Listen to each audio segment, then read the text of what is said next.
Bon, vous allez m'excuser, je vais essayer d'être très bref parce que je ne veux pas retourner sur ce que les autres ont dit. Je vais peut-être lancer le débat ou le relancer. Ce que je veux dire, c'est les mots qui m'ont interpellé et sur lesquels je voudrais revenir. Les pièges que nous nous tendons. Les radios, les orateurs ont l'habitude de dire les quartiers contestataires. Ça se dit son mot? Contestataires. J'ai senti que j'ai inversé les... Au fait, il n'y a pas de quartier contestataire. C'est les Burundais qui contestent contre la violation de l'accord de paix de réconciliation d'Arusha et contre la Constitution. Et ceux qui martèlent le mot quartier contestataire, en fait, ils tombent dans le piège de ce que le pouvoir veut que les gens entendent. Là, je le dis pour l'avoir parmi les premiers, c'est pas le tout premier, qui a appelé mes collègues pour qu'on organise les manifestations, qui en fait n'ont pas commencé le 26. Les manifestations ont commencé le 23. Les premières photos que vous avez vues. Et ces manifestations ont eu lieu au centre-ville. Et là aussi, ça a été seulement le centre-ville, alors que c'était prévu des manifestations, une marche pacifique, où on devait sillonner toute la ville, pas un quartier. Alors, comment les gens se sont retrouvés dans les quartiers? C'est exactement ce qui se passe aujourd'hui, où vous entendez que les quartiers sont fermés. C'est l'histoire qui se répète. Des différents camps de rassemblement. Kamenge qui était Tchétchénie il y a une vingtaine d'années, maintenant Tchétchénie, ça sera Moussaka. Ou ça sera, je ne sais pas. Alors, je dis cela parce qu'à ce moment-là, c'est à ce moment-là que les organisateurs des manifestations ont décidé que comme ils enferment, ils barricadent les routes pour empêcher les gens d'arriver en ville. Vous vous souviendrez, le deuxième jour, quand on a empêché les gens, on les a enfermés du côté de Kikové, du côté de l'Assemblée nationale. Il y a toujours eu des jeunes d'Ongagara qu'on a attrapés qui traversaient déjà jusque là-bas, à l'ambassade des États-Unis. Alors c'est à ce moment où on a dit, alors on ne va pas arrêter. On va essayer de faire les manifestations là où nous sommes. Et se rassembler et marcher tous ensemble pour traverser les ponts. Parce qu'à ce moment, la police a fermé les ponts.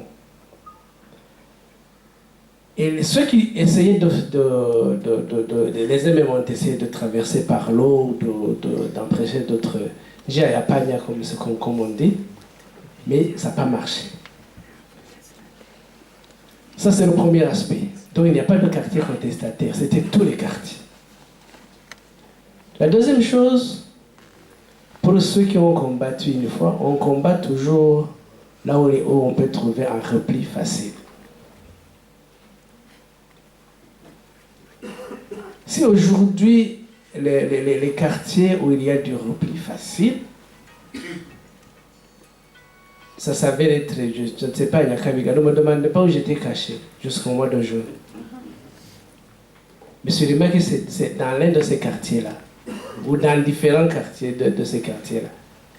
Alors, quand on a du repli quelque part, malheureusement, c'est là, ce quartier-là, cette province-là qui se transforme en un champ de bataille. Donc ces quartiers sont faits en champ de bataille, en quelque sorte. Quand vous allez à Moussaga, vous y trouverez des gens de Kanyosha, vous y trouverez des gens de Kamesa, vous y trouverez même des gens qui viennent de Rumongue. Moi, je vous le dis parce qu'on m'a demandé à contribuer pour des bus ou des moyens de déplacement des gens qui viennent de Rumongue pour venir manifester. Ils ne pouvaient pas traverser Moura pour aller en Gare, ils sont restés à Moussaga. Est-ce que ça veut dire que c'est le cachet ethnique qu'on veut coller à Moussaga pour dire voilà le quartier contestataire? On va en Tanzanie, excellence et monsieur qui écoutez, voilà le quartier constaté, tout ce que ça implique. Et je suis désolé, c'est pas ça. Donc, moi je voudrais apporter un éclaircissement pour quelqu'un qui était sur le terrain, qui connaît à peu près ce qui se passe. Ce n'est pas ces quartiers-là, et nous essayons autant qu'on peut à ne pas tomber dans ce piège-là. On dit de Nyakabiga, pourquoi on a fermé l'université de Bujumbura? C'est parce qu'ils savaient que les manifestants les plus déterminés sont les universitaires du Mutanga, du campus de Mutanga. On a décidé de les déloger, ils sont partis à l'ambassade. Et à ce moment, il y a eu comme une accalmie à Nyakabiga. Si vous croyez vraiment que ce sont les habitants de Nyakabiga, disait ce que les gens écrivent, que les parents laissent les enfants dans les rues, tout ça c'est peut-être compréhensif. Mais eux, ils savaient que ce sont les universitaires et les gens qui viennent de Mutanga Sud, de Sororezo et d'un peu près dans les montagnes, qui veulent manifester là-bas à Nyakabiga, ils sont partis fermer l'université. Quand vous allez du côté de Chibitoke, Ngagara, Buterere et autres, les gens qui manifestent de là sont bel bien. Ils viennent aussi si bien de Kinama, ils viennent aussi. Voilà, monsieur Difas qui acquiesce parce qu'il en connaît quelque chose. Donc il ne faudrait pas qu'on tombe dans ce piège. Autant que l'on peut, on ne peut pas faire une marche arrière. Maintenant, ce n'est même plus une question de quitter Kamenge pour prendre une bière à Ngaga, mais c'est devenu une question de quitter Kamenge pour appuyer Ngagara quand Ngagara est appuyé et attaqué. Voilà, c'est comme ça, et vice-versa.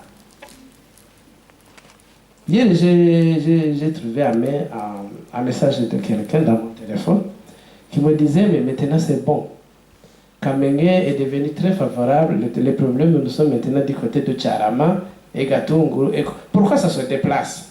Vous comprendrez, c'est à cause du général qui a disparu. Donc, à chaque fois, il y a une raison.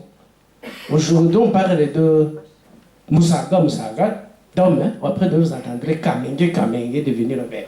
Donc, c'est une affaire de Burundais. Ce n'est pas une affaire de quartier. Un autre aspect sur lequel je voulais revenir, qui m'a interpellé, c'est la notion de corruption. Quelqu'un en a parlé, mais nous n'en parlerons pas. Nous parlons du mandat, c'est vrai, parce que le Sénarède a été créé avec un objectif de faire partir M. Nkurunziza et sa clique qui ne savent que se mettre, qui ont violé la loi, justement en utilisant le fameux troisième mandat. Si quelqu'un devrait savoir comment,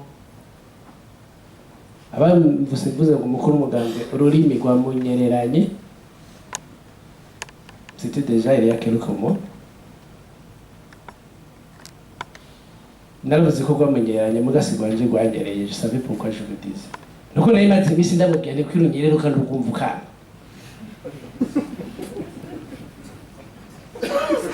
Pourquoi vous passez à côté de la vérité alors que vous la voyez? Et je dois vous dire qu'il était très d'accord avec moi, seulement il n'a pas eu mon courage. Alors, cette affaire de corruption, on va en parler, ne vous en faites pas. C'est de l'enrichissement facile et illicite. Et quand tu deviens riche illicitement, tu oublies les valeurs fondamentales en commençant par la perte de la considération de l'autre, ainsi que la perte du sens de l'État et de la chose publique. C'est à ce moment qu'on dit « je reste au devoir au pouvoir et je m'y maintiens ». C'est pourquoi, Monsieur le Président, si demain on devait chasser la clique, et si demain, on devait négocier son départ, il ne faudra pas aussi oublier de négocier l'audit pour nous qui avons géré. Moi, je me porte le premier à être audité. Parce que j'ai géré, donc je ne sais pas échapper.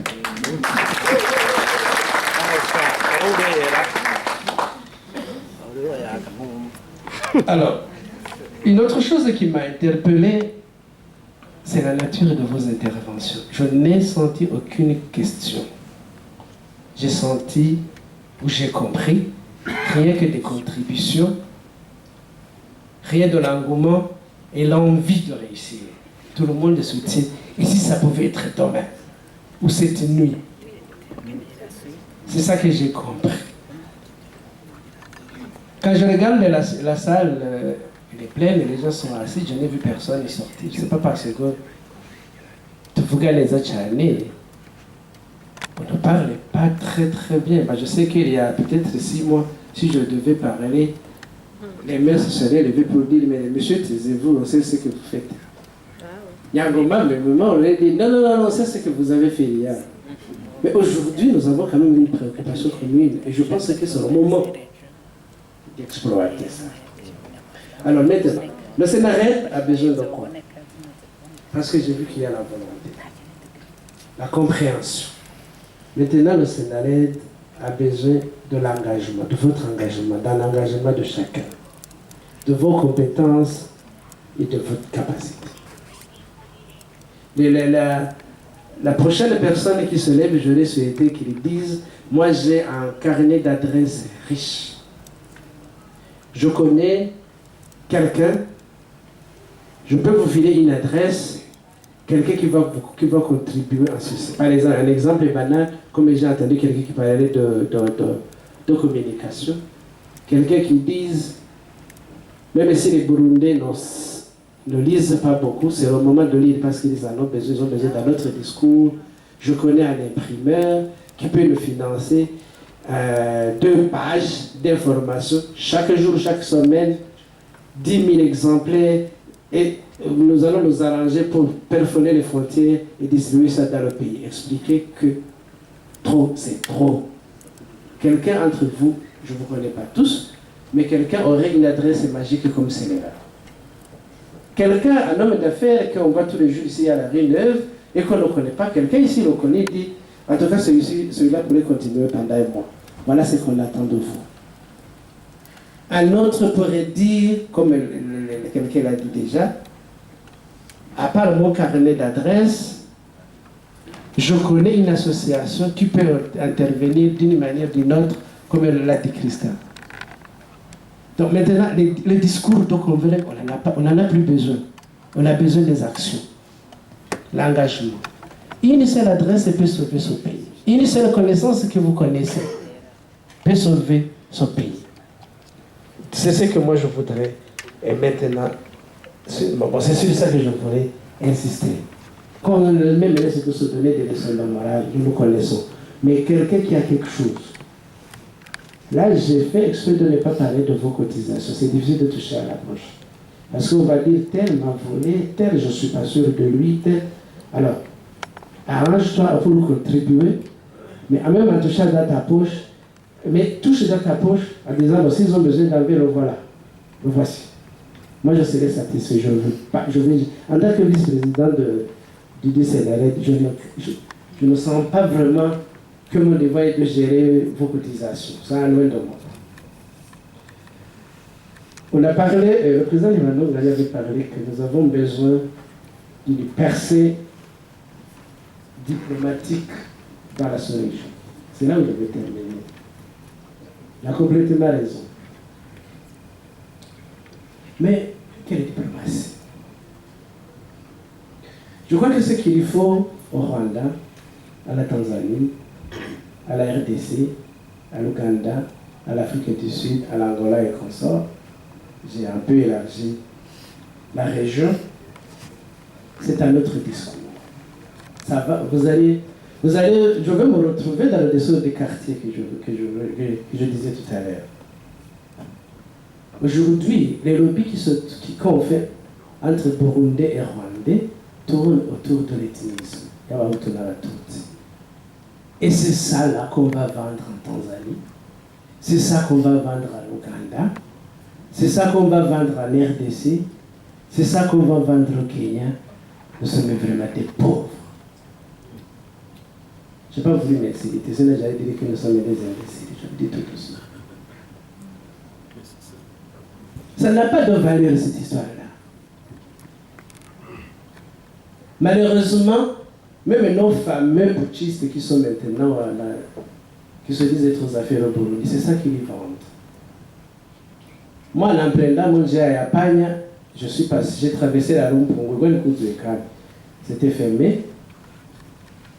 Ceux qui m'ont fait traverser la rivière, il y a tout un marécage à la Rumpungu aussi, peut-être 2 km. C'était à 3h du matin, je ne sais même plus comment après. Tout ce que je sais, j'avais mes habits et les chaussures sur ma tête. Alors, quand j'arrive là-bas, j'étais étonné. Dès que je traverse sur Kibondo, tout le bas peuple, quand un enfant de 3-4 ans se pissait dessus, j'entendais sa mère l'insulter. Wona kile kinafanana na Nkurunziza.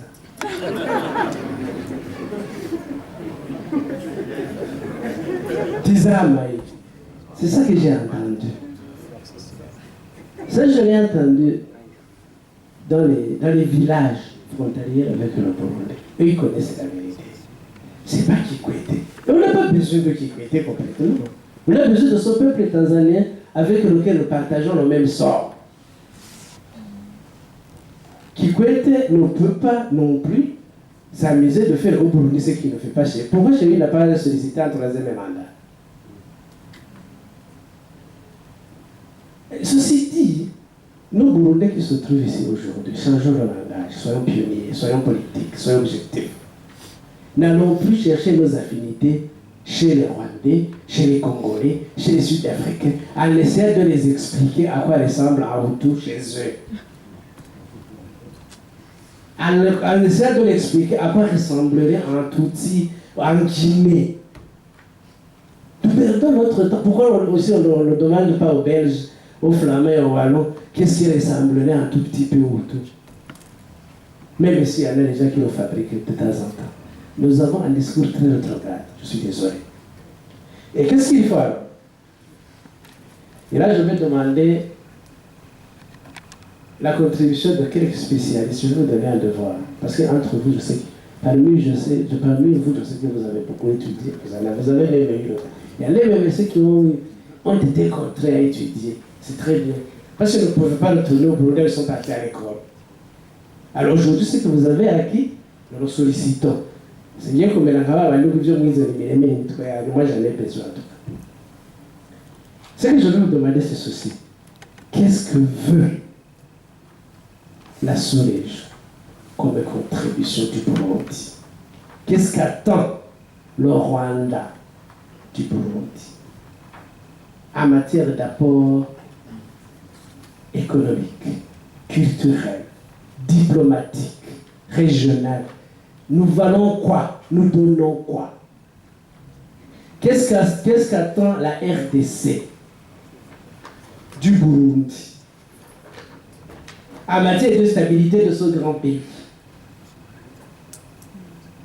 en matière d'apport de développement? Toute cette sous-région-là, le Kivu, le Sud Kivu, le Nord Kivu, qu'est-ce qui pourrait être Bujumbura pour ces Congolais? Voilà ce qu'ils veulent.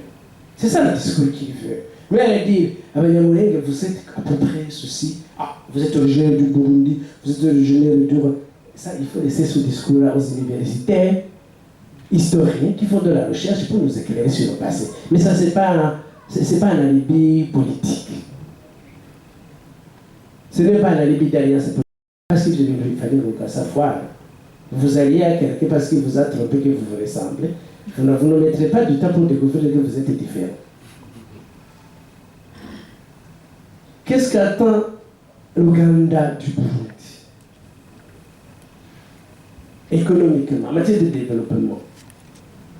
Quel atout le français parlé au Burundi peut amener à l'université du Burundi francophone, peut amener à l'université d'Iringa anglophone au sud de la Tanzanie? C'est ça.